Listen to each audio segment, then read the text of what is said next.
According to the Consumer Technology Association, they own CES, semi-annual industry report, the wearables segment will be dominated by smartwatches, where volumes are expected to hit 17.4 million units in 2016 and revenues reaching 1.3 billion.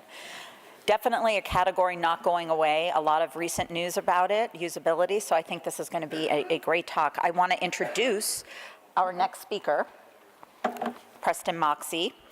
He currently serves as the VP and General Manager for Misfit. Joining the Fossil Group in 2013, Preston was formerly General Manager for Wearable Technology and led global brand management for Emporio Armani, Michelle, and Zodiac. I'm going to continue because it's very cool to see his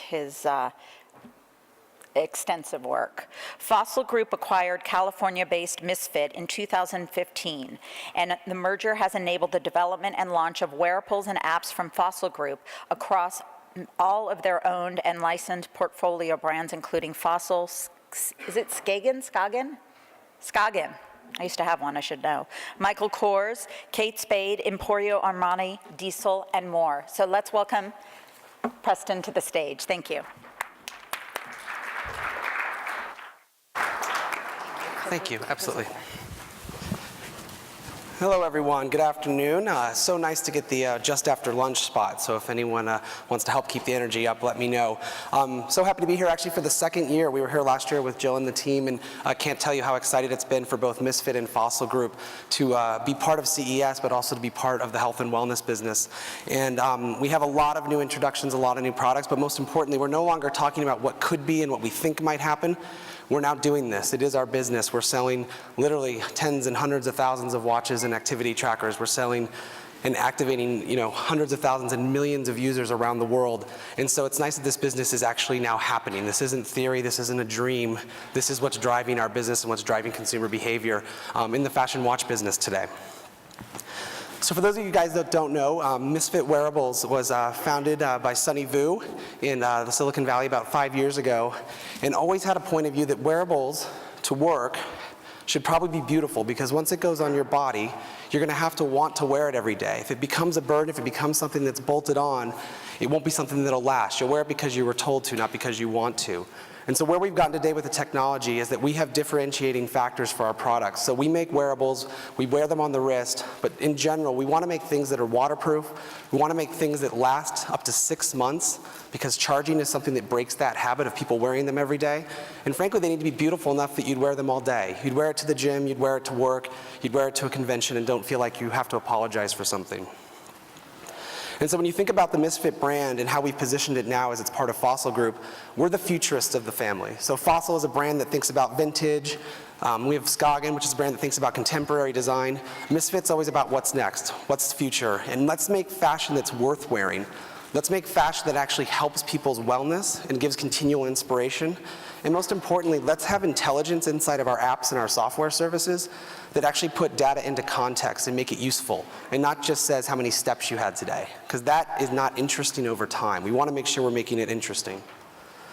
And so now that we have Fossil Group plus Misfit, we've enabled a whole bunch of other opportunities. And Misfit really has two roles. One, we have a brand, we make products, we sell them around the world.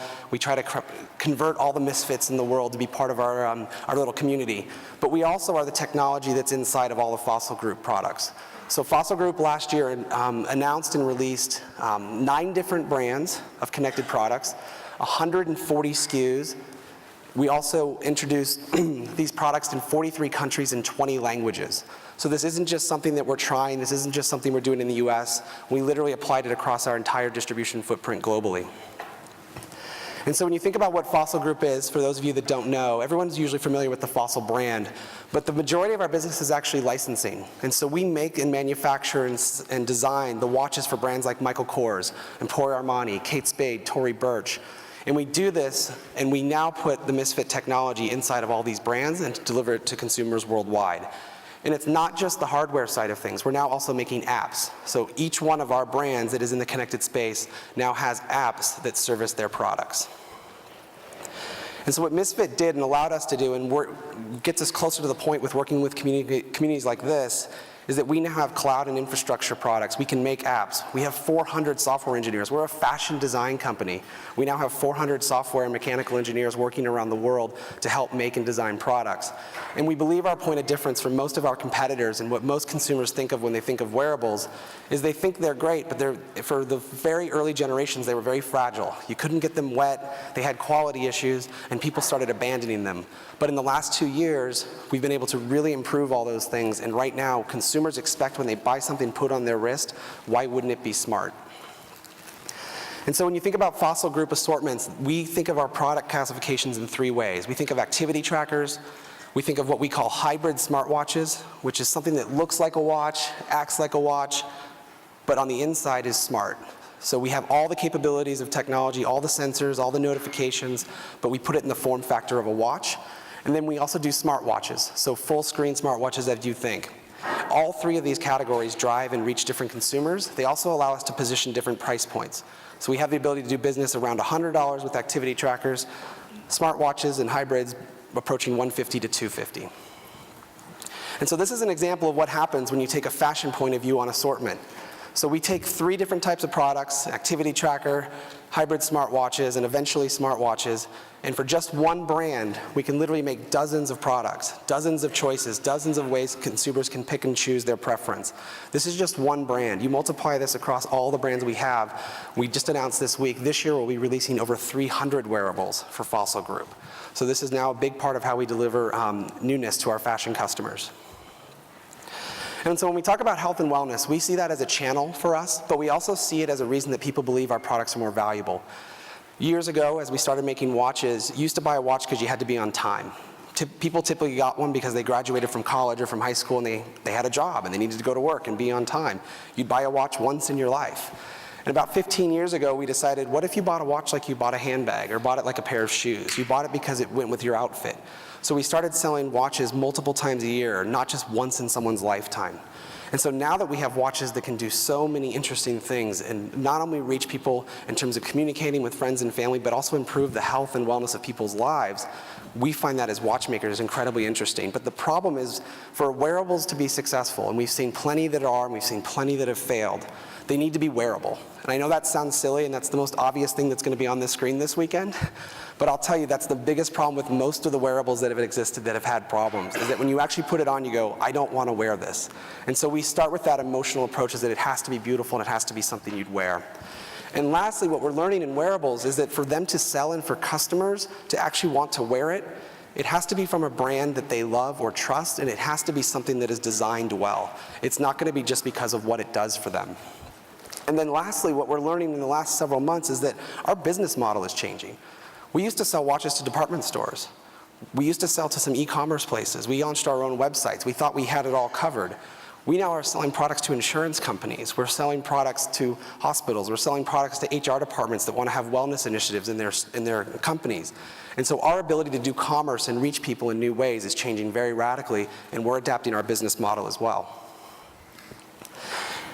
And the things that we do at Fossil Group that we believe are distinctive is that we are open with our data. So obviously privacy is a huge concern. That's not what we're talking about. What we're talking about is we're not forcing people who use our devices to go use our apps every day. We are very open about API and SDK integrations that allow our wearables to go onto other people's platforms so that data can be aggregated, managed, and observed. The other thing we do that is really important is that all our devices support more than just steps. We've always believed in sleep. We've always believed in this idea of a step walking is not the same as a step running. So we give you what we call points. We have algorithms that help support the idea of it's more about a total number than it is just how many steps you took one day.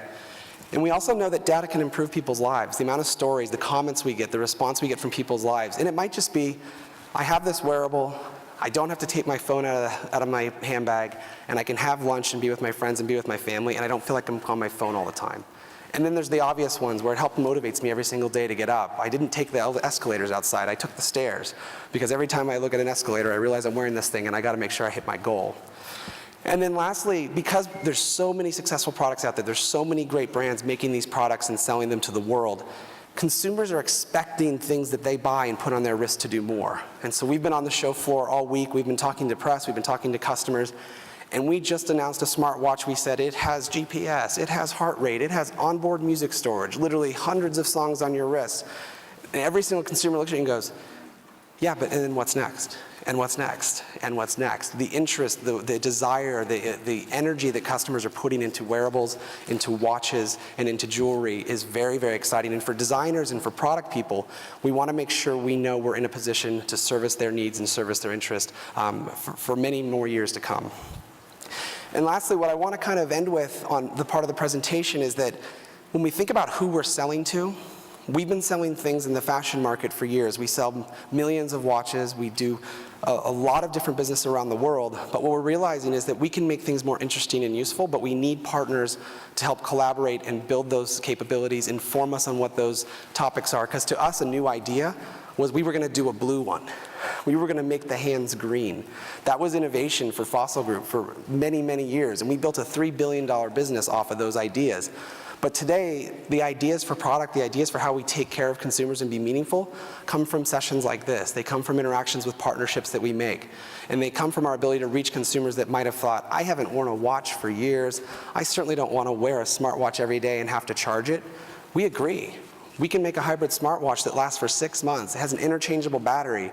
It doesn't have to be monitored every night. It doesn't have to be plugged in. The amount of maintenance and the amount of engagement that you would need from a consumer is so much lower now, because that tends to be one of the biggest problems. We can make amazing devices, but they're so darn complicated to use that consumers end up abandoning them because they're just not worth it. So as opposed to trying to make them more and more and more complicated, we're going to pull things out and make them more and more simple to use and more interesting for people to use every single day. And so to wrap up, for Fossil Group, it's really important that we understand we don't see wearables as this threat to our business. Jill mentioned earlier how much business is being done in this space. We see this as the evolution of what we can do. Technology has now gotten to the point where we can achieve things in watches, we can achieve things in product that we were never able to do. And from the watchmaking side of our business, we think of them as complications. We think of them as things that watches have never been able to do. We now can make watches that tell you the weather. We now can make watches that know when your Uber arrives. We now can make watches that don't just revolve around time, but also revolve around the community, the friends, and even your health and wellness. And so with that, I want to wrap it up, but I want to give a chance to ask any questions. And I think Jill has a microphone. Hello, and I know hello. the lights are very bright, so I can't see anything. But if anyone has anything to say, just feel free to shout out. Wearables, where it's going? You're All at all once. I know. Totally covered. He covered it all. Awesome. Well, thank you so much. Of course. Oh, there we go. Got a taker. Well, it's not necessarily a question, it's really a request. I'd love to talk with you about opportunities to collaborate. I think you guys did a remarkable job in terms of laying out a program where you're open with data sharing and you're looking to collaborate with the industry to help make this more applicable. And so this is a great opportunity. I really like what you guys have done, so congratulations. Appreciate that. Thank you very much. And thank you, everyone. I appreciate it. Enjoy the rest of your weekend.